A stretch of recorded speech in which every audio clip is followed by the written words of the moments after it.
एक गांव में एक दीनहीन लकड़हारा निवास करता था। वह प्रतिदिन प्रातःकाल वन में जाकर लकड़ियां काटता और सांझ होते ही उन्हें बेचकर मात्र 2 वक्त के भोजन का प्रबंध करता था। किंतु इससे उसकी पत्नी संतुष्ट नहीं थी। वह रानी जैसी शाही जिंदगी जीने की आकांक्षी थी। इसी कारण अक्सर दोनों के बीच तकरार हो जाती थी। परंतु लकड़हारा अपनी पत्नी से अत्यधिक प्रेम करता था। वह सदैव यत्न करता कि अधिक लकड़ियां काटकर बाजार में बेचकर ज्यादा धन कमा सके, लेकिन वह धन भी अधिक समय तक नहीं टिकता था। कभी बच्चों की तबीयत बिगड़ जाती या किसी अन्य कारणवश पैसा समाप्त हो जाता था। एक दिन रोज की तरह वह सुबह सवेरे जंगल की ओर चल पड़ा। जंगल में प्रवेश करते ही उसने किसी पक्षी की कराहट सुनी। उसे लगा शायद कोई पक्षी घायल हो गया है, किंतु उसने उसे अनसुना करके आगे बढ़ने का प्रयास किया। फिर से वही आवाज सुनाई दी, जिससे उसे लगा कि अवश्य ही कोई पक्षी संकट में है। वह उस आवाज की दिशा में बढ़ चला। थोड़ी दूर जाने पर उसने देखा कि एक पक्षी किसी विशाल पक्षी के आक्रमण के कारण घायल हो गया था। उसे देखकर लकड़हारे ने सोचा कि आज की शाम का भोजन मिल गया। जैसे ही वह उस पक्षी के पास पहुंचा, उस पक्षी ने उसकी मंशा भांप ली और विनती करने लगा, हे पावन प्राणी, मुझ पर कृपा करो। मैं भी तुम्हारी तरह जीना चाहती हूँ। कृपया मेरे प्राणों की रक्षा करो। पक्षी को अपनी भाषा में बोलते देख लकड़हारा चौंक गया और बोला, तुम कौन हो और हमारी भाषा कैसे बोल रही हो? पक्षी ने उत्तर दिया, सिर्फ मैं ही नहीं, और भी बहुत से पक्षी हैं जो तुम्हारी भाषा समझते और बोल सकते हैं। मैं एक चिड़िया हूं और अपने सुंदर वन के भ्रमण पर निकली थी। एक बड़े बाघ ने मुझ पर आक्रमण कर दिया और मैं स्वयं को बचाते हुए यहां आ गिरी। लकड़हारे को उस पक्षी पर दया आ गई। उसने पक्षी के घाव को जल से धोया, फिर जंगल में उगे कुछ औषधियों को तोड़कर पीसकर उसके घाव पर लगाया और पट्टी बांध दी। उसने उस पक्षी को अपने साथ बाजार ले जाने का निश्चय किया। बाजार में लकड़ियां बेचने के बाद जो पैसा मिला, उससे घर के लिए कुछ सामान और फल खरीदे और पक्षी के लिए भी कुछ खाने की चीजें ली। घर पहुंचते ही उसकी पत्नी ने पूछा, क्या आप वह सामान लाए जो मैंने मंगवाया था? लकड़हारे ने थैली उसकी ओर बढ़ाते हुए कहा, हाँ भाग्यवान, यह रहा तुम्हारा सामान। तभी उसकी पत्नी की नजर उसके कंधे पर बैठी सोन चिड़ैया पर पड़ी। वह बोली, यह क्या है? आपने इस चिड़िया को कंधे पर क्यों बैठा रखा है? लकड़हारा बोला, यह हमारे घर की मेहमान है। उसकी पत्नी कहने लगी, सठिया तो नहीं गए हो? मेहमान तो रिश्तेदार होते हैं। जानवरों को भी अब मेहमान बना लिया। लकड़हारा चुपचाप उसकी बातें सुनता रहा। उसकी पत्नी बोली, लाइए, मुझे दीजिए इस चिड़िया को, आज इसे ही भोजन बना लेंगे। तभी लकड़हारा बोला, चुप रहो। तभी चिड़िया बोल पड़ी, कृपया मुझ पर दया कीजिए, मुझे जीने की इच्छा है। अतिथि देवो भव, कृपया मुझ पर दया कीजिए। सोन चिड़ैया को बोलते देख उसकी पत्नी रत्ना आश्चर्यचकित हो गई और बोली, अरे, यह चिड़िया तो हमारी भाषा भी बोल सकती है। तब लकड़हारा बोला, हाँ, इसका नाम सोन चिड़ैया है। ये सुंदर वन से भ्रमण पर निकली थी, किंतु एक दुष्ट पक्षी के आक्रमण से घायल हो गई, इसलिए मैंने इसे यहां अपने साथ लाया हो। जब तक ये ठीक नहीं हो जाती, यह हमारे साथ रहेगी। लकड़हारे की पत्नी बोली, अपना पेट तो पाल नहीं सकते और चले इस चिड़िया को पालने। देखिए जी, इस घर में यह नहीं रह सकती। रत्ना चिड़िया से कहने लगी, और तुम कहती हो कि तुम अतिथि हो और अतिथि देवो भव होते हैं। मैं कैसे मान लूं कि तुम हमारे लिए देव समान हो, कष्ट समान नहीं? रत्ना से चिड़िया ने कहा, देखो, मेरा नाम सोन चिड़ैया है और मैं सुंदर वन से हूं। मैं उन पर उपकार करती हूं जिन्होंने मुझ पर कृपा की है।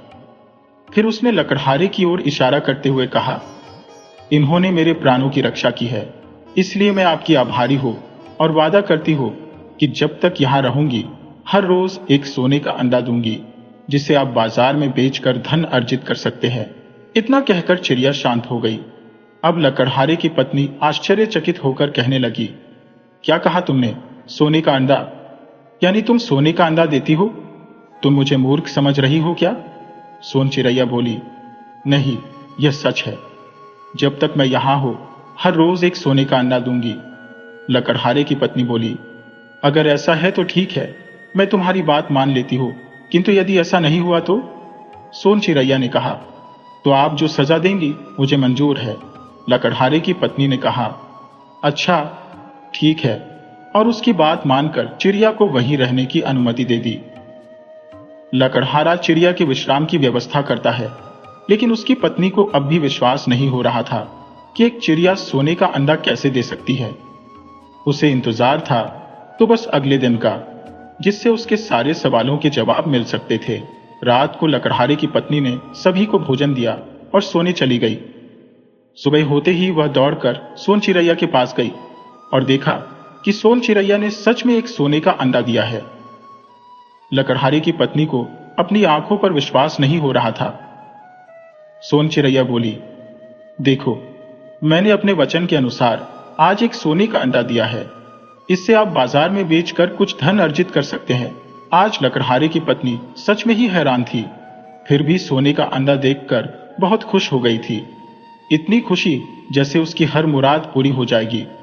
उसने तुरंत वह अंडा लिया और बाजार की ओर चल दी। सोन चिरैया उसे जाते हुए देखती रही। लकड़हारे की पत्नी बहुत खुश थी। गांव से थोड़ी दूर पर बाजार था। लकड़हारे की पत्नी उस अंडे को लेकर एक साहूकार की दुकान पर गई। साहूकार उस अंडे को देखकर बड़ा अचंभित हुआ। उसे सच में अपनी आंखों पर विश्वास नहीं हो रहा था। वह अपनी आंखों को मलते हुए फिर से उस सोने के अंडे को बारीकी से जांचता है। अंडा वास्तव में सोने का ही था और काफी मुलायम भी। उसे ऐसा लग रहा था कि सच में वह सोने के अंडे वाली मुर्गी की कहानी सच है। रत्ना बोली, मैंने अपने कहे अनुसार सोने का अंडा लिया है। अब तुम अपने वादे अनुसार मुझे इसकी कीमत दो। साहूकार अचंभित होते हुए पूछने लगा, यह तो सच में सोने का अंडा है, लेकिन आपको यह कहां से मिला? इस पर लकड़हारे की पत्नी ने कहा, कहीं से भी लाई हो, इससे तुम्हें क्या मतलब? मुझे इसका मूल्य दो, नहीं तो मैं इसे कहीं और ले जाऊंगी। साहूकार बोला, अरे देवी जी, इतना क्रोध क्यों? मैं इसका मूल्य देता हूं। इतना कहकर साहूकार ने तिजोरी से 60 मुद्राएं रत्ना को दे दी। रत्ना ने मुद्राएं लेकर कहा, मैं कल फिर एक सोने का अंडा लेकर आऊंगी। यह सुनकर साहूकार को विश्वास नहीं हुआ और वह अंडे का पुनः निरीक्षण करने लगा। इस बार भी वही परिणाम मिला। इस सचमुच में सोने का अंडा था। लकड़हारे की पत्नी बाजार से कीमती वस्त्र और आभूषण लेकर घर आई, जिससे लकड़हारे को अच्छा नहीं लगा। उसे लगा कि अगर उसने कुछ कहा तो बात बिगड़ जाएगी। वह तो बस चाहता था कि सोन चिरैया जल्दी से ठीक हो जाए और अपने घर चली जाए। अगले दिन लकड़हारे की पत्नी ने सोन चिरैया का दिया हुआ एक और अंडा लिया और साहूकार के पास जाकर 60 मुद्राएं प्राप्त की। अब लकड़हारे की पत्नी रोज एक सोने का अंडा लेकर आती थी। साहूकार को यह बात हजम नहीं हो रही थी, इसलिए उसने कई बार पूछने की कोशिश की, लेकिन लकड़हारे की पत्नी हर बार टाल देती थी। साहूकार को अब यह जानने की प्रबल उत्सुकता थी कि लकड़हारे की पत्नी को सोने का अंडा कहां से मिलता है। इसके लिए उसने एक योजना बनाई। अगले दिन जब लकड़हारे की पत्नी अंडे के बदले 60 मुद्राएं लेकर जा रही थी, तो साहूकार उसके पीछे चल पड़ा। उसने दुकान पर अपने एक लड़के को बैठा दिया। वह घंटों तक लकड़हारे के घर के आसपास छानबीन करता रहा, लेकिन कोई सुराग नहीं मिला। सोन चिरैया ने अपना घोंसला पुराने और घने वृक्ष की शाख पर बनाया था, जिसे सामान्यतः देखा नहीं जा सकता था। साहूकार ने अपनी पत्नी को सारी बात बताई और कहा, तुम किसी भी तरह उससे यह रहस्य पता करो। अगले दिन साहूकार की पत्नी रमा और लकड़हारे की पत्नी रत्ना की मुलाकात नदी किनारे जल भरते समय हुई। साहूकार की पत्नी ने रत्ना के गले में पहने हुए हार की तारीफ करते हुए पूछा, रत्ना, ये हार कितना सुंदर है, कहां से लिया? रत्ना बोली, अरे क्यों नहीं, तुम्हारे पति तो साहूकार है, तुम उनसे जितने चाहो हार बनवा सकती हो। साहूकार की पत्नी ने कहा, हाँ सही कहती हो, लेकिन उन्हें मेरी फिक्र कहाँ रहती है। उन्हें तो बस अपनी दुकान चलाने की पड़ी रहती है। लेकिन तुम्हारे पास इतना धन कहां से आया कि तुमने यह हार खरीद लिया? रत्ना ने मुस्कुराते हुए कहा, यही तो रहस्य है। दोनों की रोज नदी किनारे मुलाकात होती और घंटों बातें होती। अब तक उनकी इतनी गहरी दोस्ती हो चुकी थी कि एक दिन रत्ना ने बातों ही बातों में सोन चिरैया का रहस्य साहूकार की पत्नी को बता ही दिया। रहस्य जानने के बाद साहूकार की पत्नी ने अपने पति को बताया और यह भी स्पष्ट किया कि वह चिड़िया कहाँ निवास करती है। साहूकार की पत्नी और लकड़हारे की पत्नी अब भी रोजाना नदी किनारे मिलती, ताकि लकड़हारे की पत्नी को संदेह न हो। लकड़हारे की पत्नी प्रतिदिन की भांति सोने का अंडा लेकर साहूकार से 60 मुद्राएं प्राप्त करती थी। एक दिन साहूकार की पत्नी ने सोने का अंडा देने का अनुरोध किया और लकड़हारे की पत्नी ने उसकी बात मान ली। अगले दिन उसने अंडा साहूकार के पास ले जाने के बजाय साहूकार की पत्नी के पास लेकर गई। साहूकार की पत्नी ने अंडा देखकर कहा, वास्तव में यह एक चमत्कार है। रत्ना ने कहा, पहली बार मुझे भी विश्वास नहीं हुआ था, अब तो जैसे आदत सी हो गई है।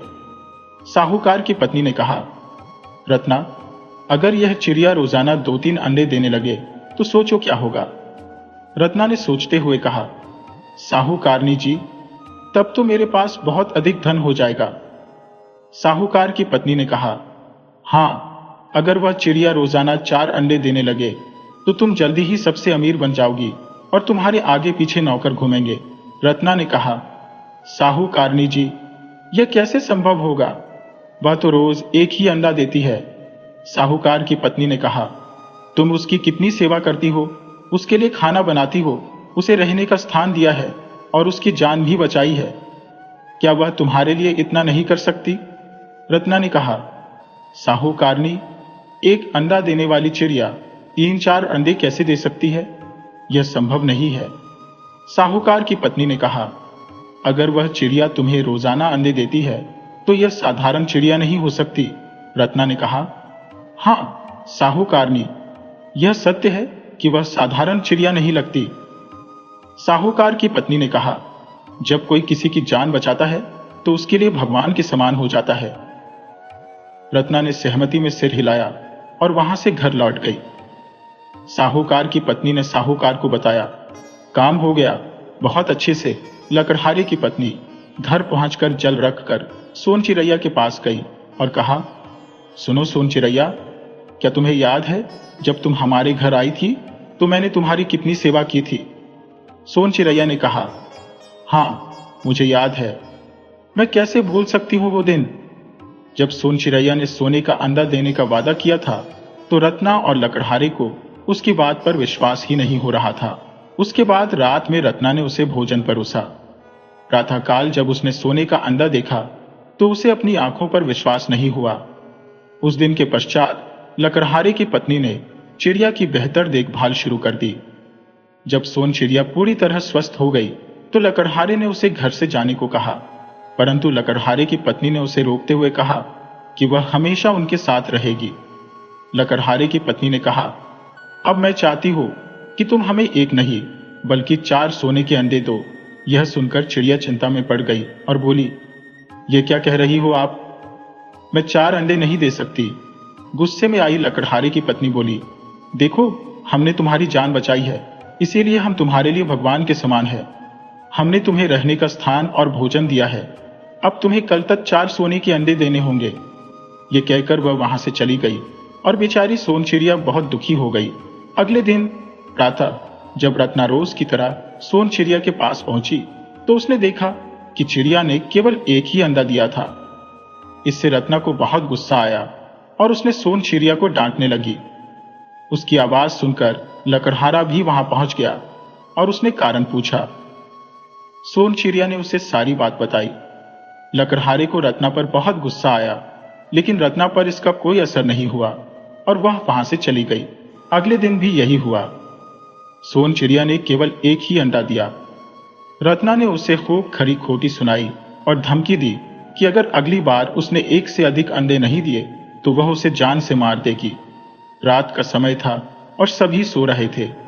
लकड़हारे के घर के पास 2 व्यक्ति आए। एक व्यक्ति उस वृक्ष पर चढ़ गया जिस पर सोन चिड़िया सो रही थी। उसने सोती हुई चिड़िया को एक पदार्थ सूंघाया जिससे उसकी नींद न खुले और उसे अपनी झोली में डाल लिया। फिर उसने सोन चिड़िया जैसी दिखने वाली एक साधारण चिड़िया को उसके स्थान पर रख दिया और एक सामान्य अंडा भी रख दिया। वे जल्दी से वहां से चले गए। अगली सुबह रत्ना उठी और सीधे सोन चिड़िया के पास गई।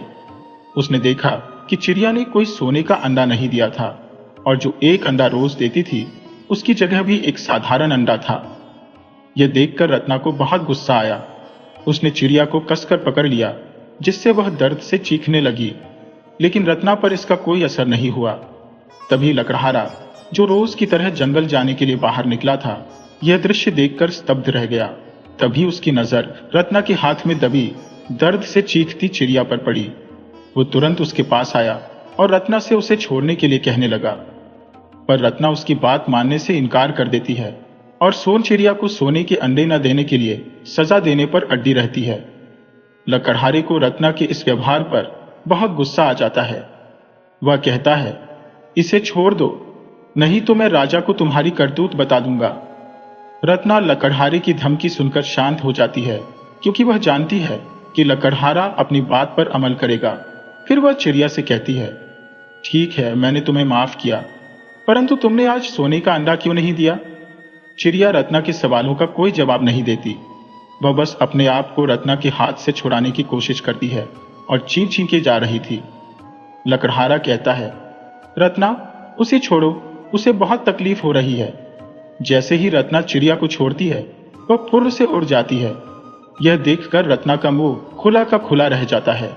कई दिन बीत जाते हैं, लेकिन सोन चिड़िया वापस नहीं आती। इस बात से लकड़हारे की पत्नी को बहुत दुख होता है और अब उसे एहसास हो जाता है कि उसे सोन चिड़िया के साथ ऐसा नहीं करना चाहिए था। उधर लकड़हारे को लगता है शायद वह अपने घर सुंदरवन चली गई है और इस बात से वह भी खुश था। पर सच तो कुछ और ही था, क्योंकि सोन चिड़िया को किसी ने पिछली रात को चुरा लिया था। धीरे धीरे 2 महीने का समय बीत गया। रत्ना के पास जितना भी धन था वह सब खत्म हो गया। उसकी रानी जैसी ख्वाहिशें थी और इन्हीं ख्वाहिशों के कारण उसका सारा धन समाप्त हो गया।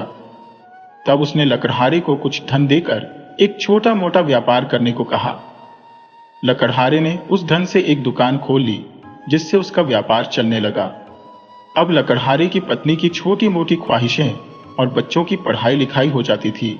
एक दिन रत्ना नदी के किनारे साहूकारनी से मिली। साहूकारनी अब बदल चुकी थी। उसके गले में मोतियों की माला थी और शरीर पर नए नए वस्त्र थे। रत्ना ने साहूकारनी से उसका राज पूछा।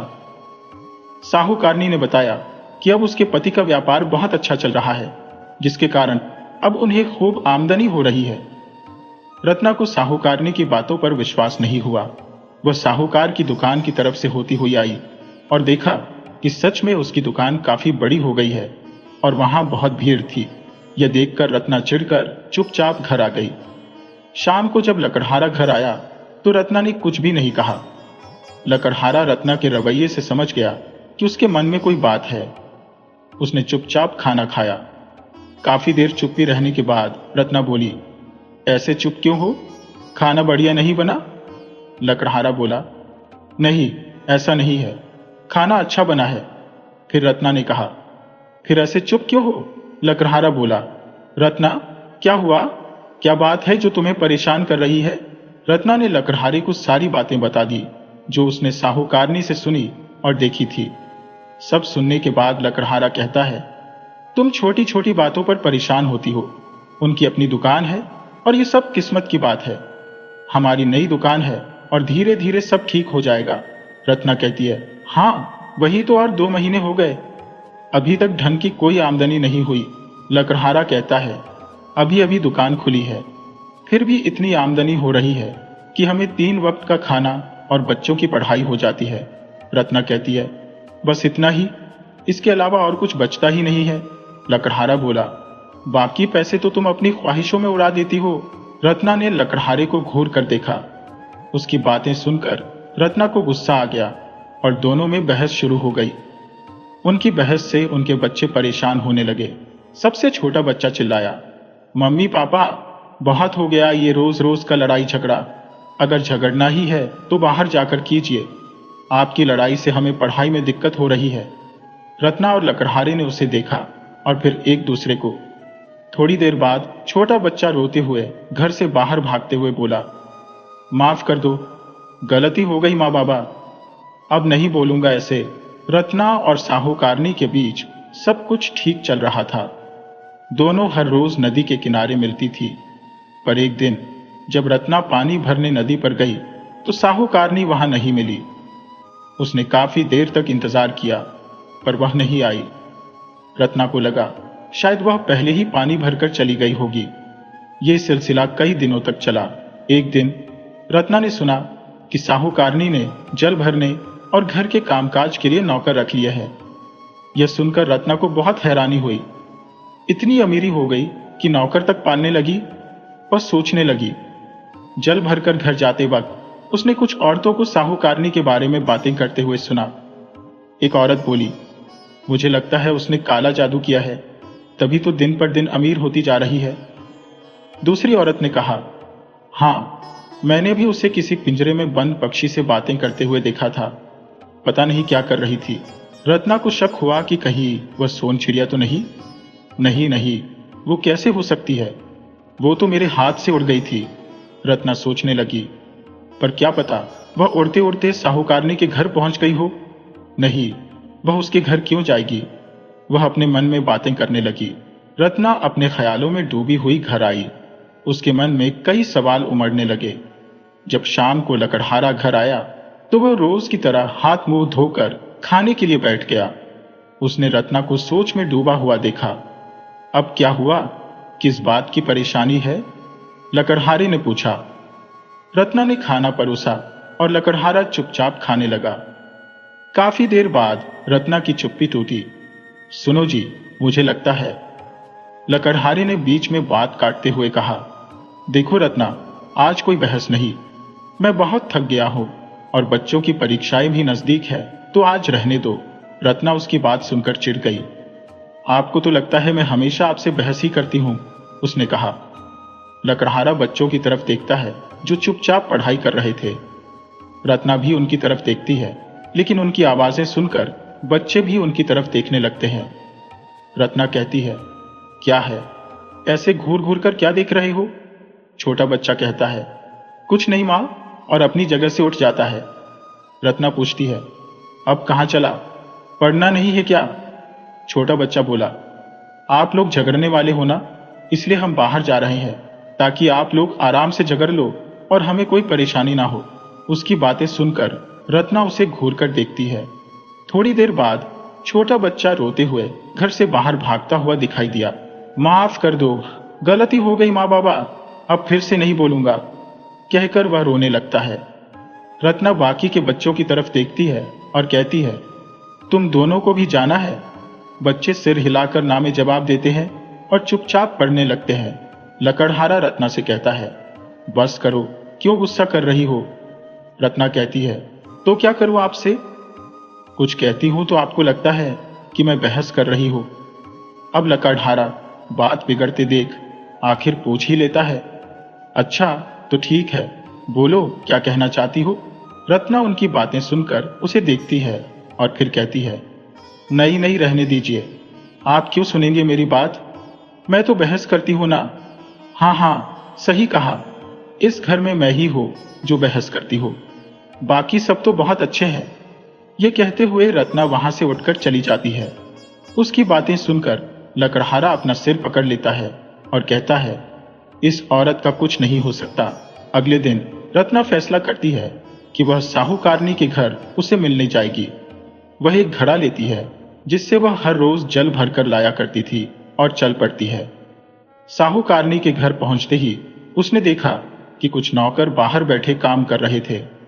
नौकरों की संख्या ज्यादा नहीं थी, बस 4-5 ही थे, लेकिन थे तो सही। रत्ना जैसे ही आगे बढ़ती है, एक नौकर उसे रोक लेता है और पूछता है, रुको, कहां जा रही हो? किससे मिलना है? रत्ना कहती है, मैं साहूकारनी से मिलने आई हूं। नौकर कहता है, वो अभी घर पर नहीं है, बाद में आना। इतना कहकर नौकर वहां से चला जाता है। रत्ना कहती है, घर पर नहीं है? अरे सुनो, लेकिन तब तक नौकर जा चुका होता है। रत्ना वापस आने लगती है, तभी उसे खिड़की से घर के अंदर एक पिंजरा दिखाई देता है। रत्ना रुककर उसे ध्यान से देखने की कोशिश करती है, पर अंधेरा होने के कारण अंदर साफ दिखाई नहीं दे पा रहा था। वह धीरे धीरे आगे बढ़ने लगती है। उसे पिंजरे में एक पक्षी दिखाई देता है। जो काफी हद तक सोन चिरैया जैसी लग रही थी।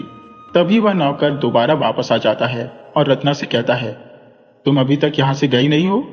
मैंने बोला था ना कि साहूकारनी घर पर नहीं है। जाओ, हटो यहां से। रत्ना वहां से वापस चली जाती है, पर उसे यही लग रहा था कि वह सोन चिरैया ही थी। शाम के समय लकड़हारा घर आता है और रोज की तरह हाथ मुंह धोकर खाना खाने बैठ जाता है। रत्ना खाना परोस देती है। लकड़हारा खुशी खुशी खाना शुरू करता है। आज उसके चेहरे पर खुशी के भाव थे, और हो भी क्यों ना, आज उसकी दुकान पर राजमहल से खरीदारी जो हुई थी। जिस दुकान पर राजमहल से खरीदारी होती है, उसकी तो शोभा और बढ़ जाती है। रत्ना ने लकड़हारे के चेहरे पर खुशी के भाव देखे तो कारण पूछा। लकड़हारा ने बताया कि आज उसकी दुकान पर राजमहल से खरीदारी हुई है। रत्ना को लकड़हारे की बात पर विश्वास नहीं हुआ। उसे लगा कि उसका पति उसे सिर्फ बहलाने के लिए कह रहा है। रत्ना कहने लगी, आपने झूठ बोलना कब सीख लिया? भला राजमहल के लोग छोटी मोटी दुकानों पर खरीदारी कब से करने लगे? लकड़हारे को पता था कि रत्ना उसकी बातों पर विश्वास नहीं करेगी, इसलिए वह खरीदारी में मिले राजमहल के सिक्के अपनी पत्नी रत्ना को दिखाता है। जैसे ही रत्ना उसे देखती है, उसके होश उड़ जाते हैं। वह सिक्के को उलट पलट कर देखने लगती है। ये वाकई राजमहल के सिक्के थे, जिसका मतलब था कि आज सच में उसकी दुकान से राजमहल ने खरीदारी की थी। फिर लकड़हारे ने जल्दी से खाना खत्म किया और बच्चों की पढ़ाई में थोड़ी मदद करने लगा। वह पढ़ा लिखा नहीं था, लेकिन वह रोज दुकान से आने के बाद अपने बच्चों की पढ़ाई पर ध्यान देता था। आजकल के माँ बाप ऐसा नहीं करते। उन्हें लगता है कि बच्चा स्कूल कॉलेज में पढ़ लिया तो सब आ गया। लेकिन सच यह है कि जब तक बच्चे खुद से पढ़ाई नहीं करेंगे, उन्हें कुछ नहीं आएगा, और अगर कुछ आए भी तो वह किसी काम का नहीं होगा। ये बात लकड़हारा अच्छी तरह समझता था, इसलिए वह रोज अपने बच्चों की पढ़ाई पर ध्यान देता था, और इसी वजह से वह भी कुछ पढ़ना सीख गया था। पढ़ाई के बाद जब बच्चे खाना खाकर सो गए, तब रत्ना ने अपने पति से सोन चिरैया के बारे में बात करना उचित समझा और लकड़हारे को सारी बातें बता दी जो उसने साहूकार के घर पर देखी थी। रत्ना कहने लगी, देखो जी, हो ना हो, मुझे यही लगता है कि वह सोन चिरैया ही थी। लकड़हारे को पता था कि रत्ना सोन चिरैया को लेकर कितनी परेशान है, क्योंकि सोन चिरैया के कारण उसे अच्छी आय मिली थी, जिससे वह अपनी पसंद की जिंदगी जी सकती थी। लेकिन जो भी हो, लकड़हारे को यह सोचने पर मजबूर कर दिया कि साहूकार की आय अचानक इतनी कैसे बढ़ गई और वह नौकर चाकर भी रखने लगा। लकड़हारे ने भी सुना था कि वह चिरैया की बलि देता है। रत्ना की बातों ने उसकी जिज्ञासा बढ़ा दी थी। क्या तुमने सच में सोन चिरैया को देखा था? लकड़हारे ने पूछा। रत्ना कहने लगी, यकीन नहीं हो तो मैं कह सकती हूँ कि मैंने वहां चिरैया को देखा था, लेकिन यह यकीन नहीं कर सकती कि वह सोन चिरैया ही थी। पर मुझे ऐसा लगा था कि वह सोन चिरैया ही थी। फिर दोनों ने ठान लिया कि वे सोन चिरैया के बारे में जरूर पता लगाएंगे। अगले दिन लकड़हारे ने अपनी पत्नी से कहा कि वह एक बार फिर से साहूकारनी से मिलने जाए, लेकिन यह भी कहा कि जाने से पहले पता कर ले कि वह सच में घर पर है या नहीं। रत्ना ने हामी भर दी और नदी की तरफ जल भरने चली गई। उधर लकड़हारा भी अपनी दुकान की ओर चला गया। शाम को जब लकड़हारा घर आया तो रत्ना ने बताया कि उसे कुछ पता नहीं चला और वह साहूकारनी से नहीं मिल पाई। रत्ना का जवाब सुनते ही लकड़हारा समझ गया कि सोन चिरैया साहूकार के पास ही है और उसने साहूकारनी से ये सारे काम करवाए थे। लेकिन समस्या यह थी कि वे वहां तक पहुंचे कैसे। काफी सोच विचार के बाद लकड़हारे ने एक निर्णय लिया और कहा कि आज रात वे वहां जाएंगे और देखेंगे कि क्या वह सच में चिरैया की बलि देता है। अगर वह बलि देता होगा तो वह घर से बाहर जरूर निकलेगा। दोनों ने इस बात पर सहमति जताई और गहरी रात में साहूकार के घर की ओर चले गए। वहां पहुंचकर उन्होंने साहूकार के घर के चारों तरफ निगरानी शुरू कर दी, लेकिन उन्हें कुछ भी नहीं मिला। आधी रात बीतने को आ गई थी, लेकिन साहूकार के घर से कोई बाहर नहीं निकला। रत्ना ने कहा, देखो जी, आधी रात बीत गई है, लेकिन अब तक कोई भी बाहर नहीं आया। लगता है आज कुछ हाथ नहीं लगेगा। लकड़हारा भी सहमत होकर बोला, हाँ, तुम सही कहती हो रत्ना। तभी उन्होंने एक बैलगाड़ी को आते देखा। रत्ना और लकड़हारा दोनों जल्दी से छुप गए और बैलगाड़ी को देखना शुरू किया। बैलगाड़ी सीधा साहूकार के घर के दरवाजे पर रुकी। उसमें से 2 आदमी बाहर निकले और 2-3 पिंजरे निकालकर साहूकार के घर में दाखिल हुए। यह देखकर रत्ना आगे बढ़ने लगी, लेकिन लकड़हारे ने उसे रोक लिया और इशारा किया कि वहां नौकर भी है। हमारा वहां जाना ठीक नहीं होगा, लकड़हारे ने कहा। रत्ना बोली, तो फिर हम कैसे पता करेंगे कि वो सोन चिरैया के साथ क्या करने वाला है? लकड़हारे ने जवाब दिया, देखो भाग्यवान, हमें इंतजार करना होगा। रत्ना ने चिढ़कर कहा, उसने हमारी चिरैया को चुरा लिया और तुम कह रहे हो इंतजार करो? मुझसे तो नहीं होगा। इतना कहकर वह तेजी से आगे बढ़ी और छुपते छुपाते साहूकार के घर के दरवाजे से अंदर चली गई। लकड़हारा बस खड़ा उसे देखता रह गया। इस औरत का क्या करूं? लकड़हारा बड़बड़ाया। अब वह अपनी पत्नी की फिक्र में पड़ गया। ना चाहते हुए भी उसे भी अंदर जाने की योजना बनानी पड़ी। लकड़हारा जब कदम बढ़ाने लगा तब तक दरवाजा बंद हो चुका था। यह देखकर वह परेशान हो गया। उसे समझ नहीं आया कि क्या करे। तभी उसने घर की दीवार देखी और ना चाहते हुए भी उस पर चढ़ गया। साहूकार के घर के अंदर आकर उसने देखा कि वहां कोई नहीं था। उसने रत्ना को ढूंढना शुरू किया, लेकिन उसे डर था कि कहीं पकड़ा ना जाए। थोड़ी खोजबीन के बाद उसे रत्ना मिल गई। रत्ना ने बताया, मैंने एक कमरे में सोन चिरैया और भी कई चिरैया देखी हैं, जिन्हें शायद अभी लाया गया है। लकड़हारे ने कहा, तो देर किस बात की? चलो सोन चिरैया को लेकर आते हैं। रत्ना ने मना किया, नहीं, इसमें खतरा है। दरवाजे पर 2 पहरेदार पहरा दे रहे हैं। लकड़हारे ने पूछा, तो अब क्या करें? रत्ना ने सुझाव दिया, हमें उनके हटने का इंतजार करना होगा। लकड़हारे ने कहा, पर अब तो सुबह भी होने वाली है, हमें चलना चाहिए। रत्ना ने कहा, मैं तो सोन चिरैया के बिना नहीं जाऊंगी। आपको जाना है तो आप जा सकते हैं। रत्ना की बात सुनकर लकड़हारे को चिंता हुई कि कहीं वह पकड़ी ना जाए। ना चाहते हुए भी वह रत्ना के साथ रुक गया।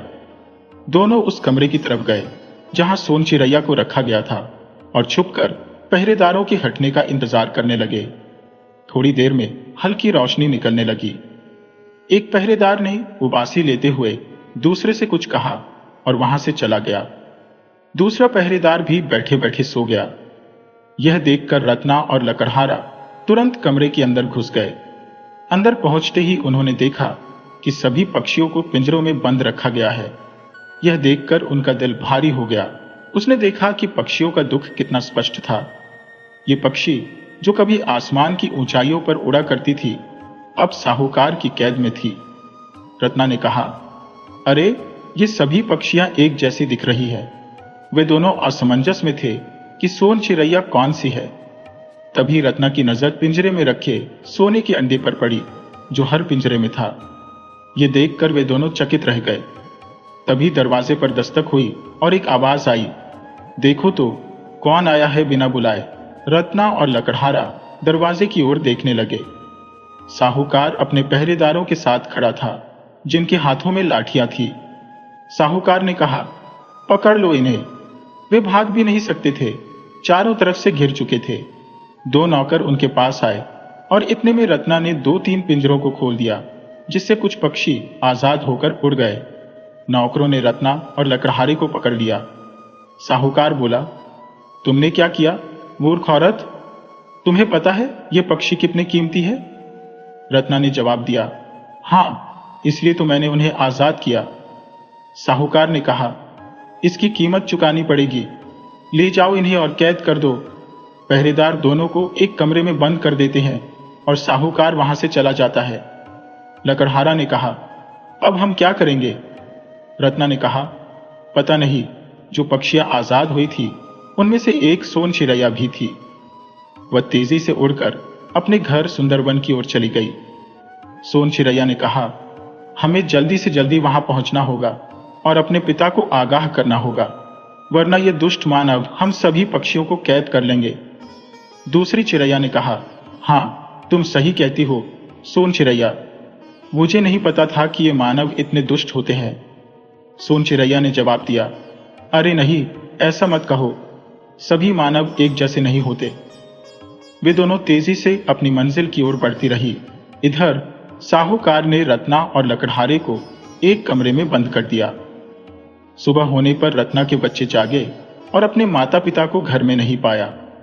उन्हें लगा कि वे कहीं गए होंगे और कुछ देर में वापस आ जाएंगे। वे रोज की तरह तैयार होकर स्कूल जाने के लिए तैयार हो गए।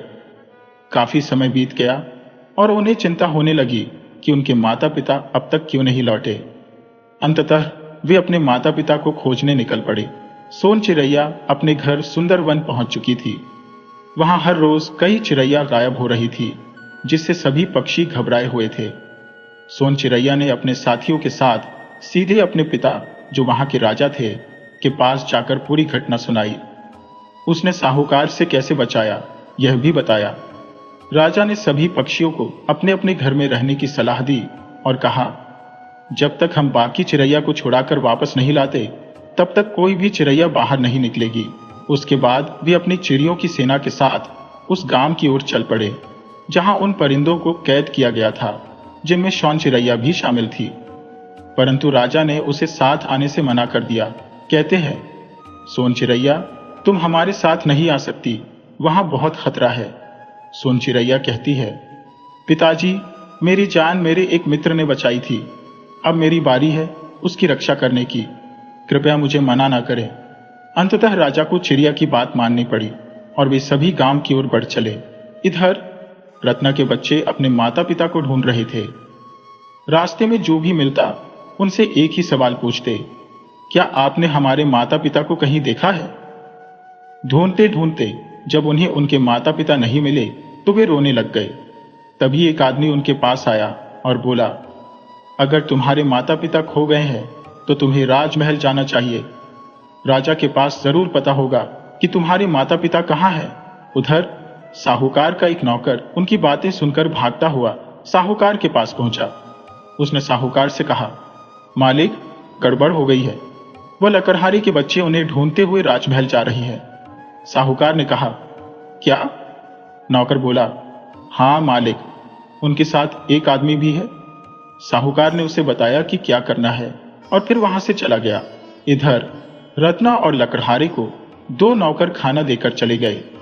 वे दोनों खाना तो नहीं खाना चाहते थे, पर भूख के कारण खुद को रोक नहीं पाए और खाने लगे। खाना खाने के थोड़ी देर बाद दोनों को नींद आने लगी और वे सो गए। फिर वही दोनों नौकर आए और कुछ अन्य लोगों के साथ मिलकर रत्ना और लकड़हारे को कहीं और ले जाने लगे। इधर रत्ना के बच्चे उस आदमी के साथ राजमहल की ओर जा रहे थे। तभी साहूकार उनके पास आ गया। साहूकार ने कहा, बच्चों तुम यहां हो? आदमी ने पूछा, आप कौन हैं? साहूकार बोला, मैं इन बच्चों के पिता का दोस्त हूं। मैं तुम्हें घर पर ढूंढ रहा था और तुम नहीं मिले। एक बच्चा बोला, हमें नहीं पता हमारे माता पिता कहां चले गए हैं, हम उन्हें ढूंढ रहे हैं।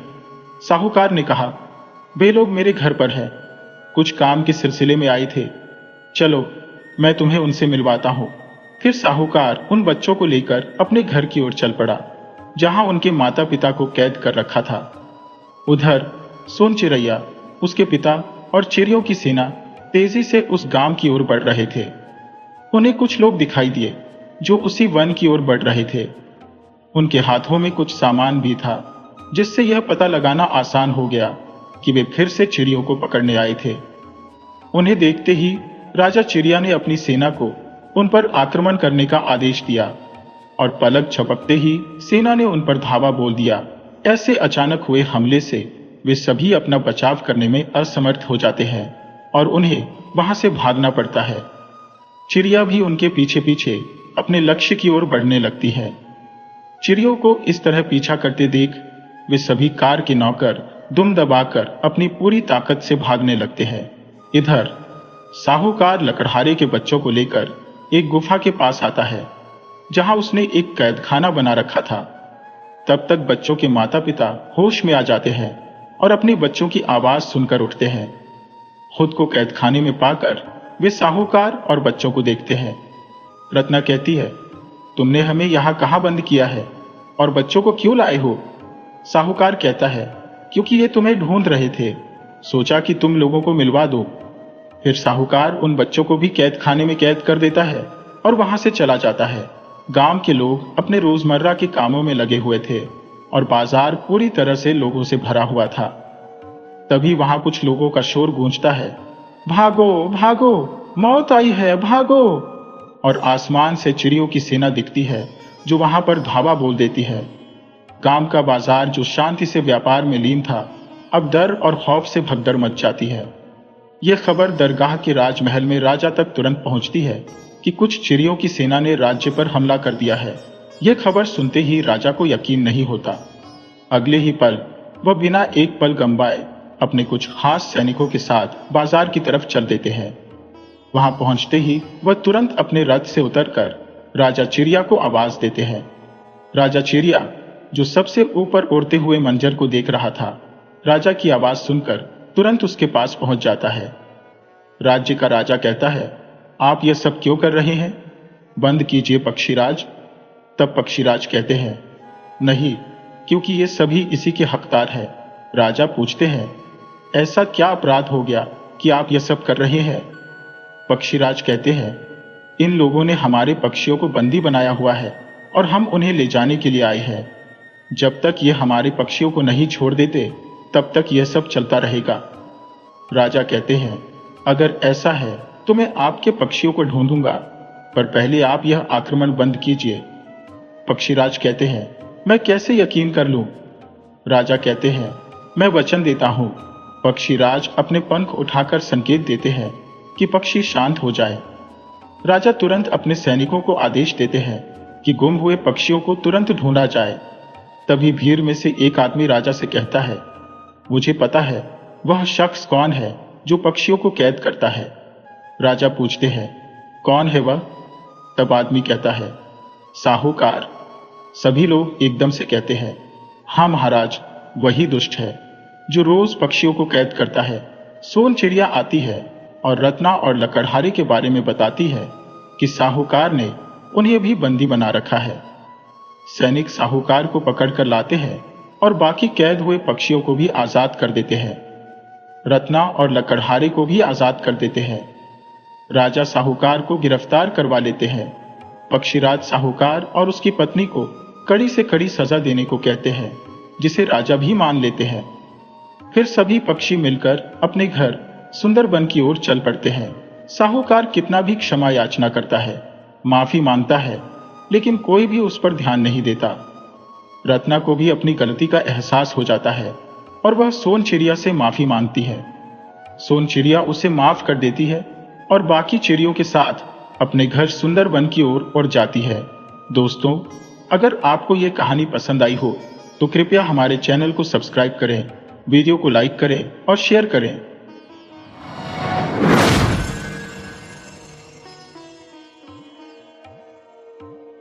जमींदार भीषण सिंह अपने कमरे में आराम से बैठे थे जब उनका मुनीम हड़बड़ाते हुए आया और सूचित किया कि इनकम टैक्स विभाग का कोई अधिकारी यहां आ पहुंचा है। ये सुनते ही जमींदार की पेशानी पर पसीना आ गया। इनकम टैक्स विभाग का कोई अधिकारी उनके रिकॉर्ड और खातों की जांच करने आया था। अब उनकी स्थिति दयनीय हो गई थी। मुनीम ने जमींदार से घबराहट में कहा, मैं खुद बहुत परेशान हूं। मैंने सुझाव दिया था कि शायद कुछ राशि की पेशकश की जाए, लेकिन अधिकारी टस से मस नहीं हुए। हे भगवान, मेरी तो सांसें अटक रही है। इसी बीच रमुआ पानी लेकर आया। जमींदार ने पानी पिया, लेकिन घबराहट कम नहीं हुई और उन्होंने पूछा, यह अधिकारी हिंदू है या मुसलमान?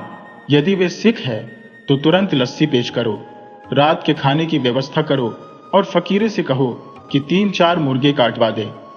फिर इस अधिकारी से कह दो कि हम सारे रिकॉर्ड दिखा देंगे, लेकिन उन्होंने इतनी दूर यात्रा की है, इसलिए हमें साथ डिनर करने की इजाजत देनी चाहिए। मुनीम कांपते हुए चला गया। 5 मिनट बाद ही मुनीम ने अधिकारी को जमींदार के कमरे में लाया। जमींदार ने अपनी घबराहट छुपाते हुए उनकी स्वागत किया। आइए हुजूर, यहां आकर आपको बड़ी कठिनाई उठानी पड़ी होगी। जमींदार ने आदब से कहा, अधिकारी साहब, अब आप क्या करेंगे? अधिकारी ने उत्तर दिया, हमें अपनी ड्यूटी निभानी पड़ती है। इस बीच एक नौकर लस्सी का गिलास लेकर आया। जमींदार ने कहा, यह लीजिए हुजूर, आराम से बैठिए। आप पहली बार हमारे गांव आए हैं। जमींदार ने आगे कहा, जी हाँ, लेकिन मुनीम से कहिए कि पिछले 3 सालों के हिसाब किताब के कागजात तैयार रखें। जमींदार के पसीने की धार बढ़ गई। पहले शाम तो गुजारिए, फिर रात को आराम फरमाइए। सुबह जैसा आप चाहेंगे वैसा होगा। इसी बीच एक नौकर आया और मालिक को बताया कि फकीरे के यहां से मुर्गे आ गए हैं। मालकिन पूछ रही है कि शोरबे वाले 4 मुर्गे बनवाएंगे या आधे बुने हुए और आधे शोरबे वाली? बताइए, आप कौन सा मुर्गा पसंद करेंगे, शोरबे का या भुना हुआ या दोनों? जमींदार ने पूछा। इनकम टैक्स ऑफिसर पूरी तरह से चकित हो गया। उसने कहा, जमींदार साहब, मैं चलता हूं। जमींदार ने पूछा, क्या हमने कुछ गलती की है? अधिकारी ने जवाब दिया, नहीं, लेकिन आपके साथ बैठकर मुर्गा खाने की मेरी औकात नहीं है। वैसे आपके मुनीम जी ने मुझे 1 लाख रुपए देने की पेशकश की थी, लेकिन मैं अब आपसे अपना इनाम लेकर जाना चाहता हूं। जमींदार और उनके नौकर चौंक गए और पूछा, क्या मामला है? अधिकारी ने कहा, मैं 1 लाख रुपए की रिश्वत भी ले सकता था, लेकिन मैं केवल अपना इनाम लेना चाहता हूं। जमींदार ने हैरान होकर पूछा, इनाम किस प्रकार का? अधिकारी ने उत्तर दिया, मैं कोई इनकम टैक्स अफसर नहीं हूं, मैं आपकी रियासत का बहरूपिया किशनलाल हूं। मैंने सोचा कि अपनी कला दिखाकर आपसे कुछ पुरस्कार प्राप्त कर लूं। जमींदार ने गुस्से में आकर कहा, तो तू कृष्णधानुक है, तेरी वजह से मुझे हार्ट अटैक भी हो सकता था। तेरा इनाम तो भाड़ में जाए। अगर मुझे कोई नुकसान होता है तो मैं आदेश देता हूं कि तुम हमारी रियासत छोड़कर कहीं भी चले जाओ। यहां दिखाई दोगे तो तुम्हारे हाथ पैर तोड़ दूंगा। बहरूपिया किशनलाल को इनाम तो नहीं मिला, लेकिन डर के मारे उसने उस कस्बे को भी छोड़ दिया। वर्षों बाद जमींदार के उसी गांव में एक बूढ़ा साधु आया। वह पीपल के पेड़ के नीचे ध्यान मग्न बैठ गया। वह किसी से कुछ नहीं मांगता था। लोगों की उसकी ओर आकर्षण बढ़ने लगा। वह थोड़ी प्रवचन भी देने लगा। लोगों ने उसकी कुटिया बनवाने की बात की, लेकिन उसने मना कर दिया। वह गर्मी, ठंड, बरसात में वही पेड़ के नीचे बैठा रहता। उसकी कीर्ति फैलने लगी और दूर दूर से लोग उसके दर्शन के लिए आने लगे। जमींदार ने एक दिन साधु महाराज के दर्शन के लिए जाने का निश्चय किया। उन्होंने श्रद्धा से दक्षिणा अर्पित की, जिसे साधु ने ग्राम पंचायत को दान में दे दिया। साधु ने स्पष्ट किया, यह धन मेरा अर्जित नहीं है, मैंने इसे अपने श्रम से नहीं कमाया। यह समाज का धन है और इसे समाज के पास लौट जाना चाहिए, जैसे वर्षा का जल समुद्र में मिल जाता है। धीरे धीरे भक्तों की भीड़ बढ़ने लगी और जमींदार रोज साधु के दर्शन के लिए आने लगे। एक दिन उन्होंने विचार किया कि साधु महाराज को हवेली में ले आया जाए, ताकि ठंड, गर्मी और बरसात में वे पेड़ के नीचे न बैठे रहे, जहां कीचड़ भर जाता है और भक्तों को असुविधा होती है। जमींदार ने इस प्रस्ताव को मान लिया और धूमधाम से साधु को हवेली में आमंत्रित किया। भक्त भी वहीं आने लगे। जमींदार ने भक्तों के लिए भंडारा आयोजित किया और साधु महाराज ने कहा, पेट तो पशु भी भर लेते हैं, लेकिन मनुष्य का एक और पेट होता है, विद्या और ज्ञान का। यदि यह पेट न भरे तो भंडारे का भोजन व्यर्थ हो जाता है। जमींदार और उनकी पत्नी ने साधु की बात को समझा और उन्होंने ग्राम पंचायत को धन देकर गांव में एक पाठशाला खोल दी। लेकिन एक समस्या उभरी, बच्चे पाठशाला में नहीं आते थे। तब साधु ने प्रवचन किया और कहा, जो भक्त मेरे दर्शन के लिए आते हैं, यदि वे अपने बच्चों को पाठशाला में नहीं भेजते तो मैं उनसे निवेदन करता हूं कि वे मेरे दर्शन के लिए न आए। साधु की बात का असर हुआ और पाठशाला में बच्चे आने लगे। भक्तों की भीड़ और भी बढ़ गई। जमींदार और जमींदारनी ने दुनिया का दूसरा चेहरा देखा।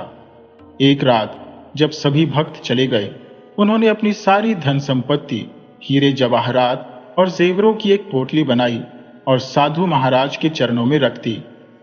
आप जैसे चाहे इस अकूत संपत्ति का उपयोग करें। अगले दिन भक्त आने लगे, लेकिन साधु का कोई पता नहीं था। जमींदार और जमींदारनी ने हवेली की पूरी तलाशी ली, लेकिन साधु का कोई पता नहीं चला। साधु सारी धन संपत्ति लेकर गायब हो चुका था। जमींदार और जमींदारनी को बड़ा धोखा हुआ था। फिर भक्तों की उत्तेजित और नाराज भीड़ में वही पुराना बहरूपिया किशनलाल नजर आया। जमींदार का गुस्सा 7वें आसमान पर था। उन्होंने किशनलाल से पूछा, इतने वर्षों बाद तो यहाँ क्या कर रहा है? किशन लाल ने शिष्टता से उत्तर दिया। मैं अपना इनाम लेने आया हूँ। जमींदार ने पूछा। किस बात का इनाम? किशन लाल ने जवाब दिया। पिछले इनाम का भी, जो आपने नहीं दिया था, और इस बार का भी। जमींदार ने पूछा। यहाँ का इनाम क्या है?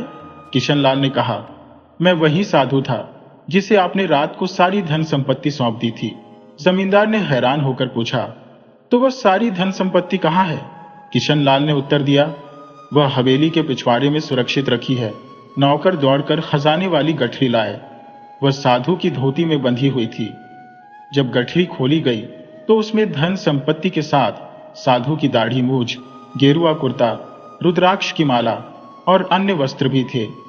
भक्तों ने राहत की सांस ली और जमींदार और जमींदारनी ने अचरज से देखा कि किशन लाल ने धन लेकर भागने की बजाय अपनी सच्चाई बताई और सब कुछ वापस किया। जमींदार ने कहा, किशन लाल, तू सचमुच बड़ा कलाकार है। तू तो यह सारी धन संपत्ति लेकर भाग सकता था, लेकिन तूने अपनी सच्चाई से सबको आश्चर्यचकित कर दिया। किशन लाल ने कहा, मैं कलाकार हूं और हमें मूर्खों से ही दुनिया चलती है। मुझे सिर्फ अपना इनाम चाहिए, आपकी धन संपत्ति नहीं। आखिरकार जमींदार ने किशन लाल को कुछ सोने के सिक्के इनाम के रूप में दिए और किशन लाल खुशी खुशी अपने घर लौट गया।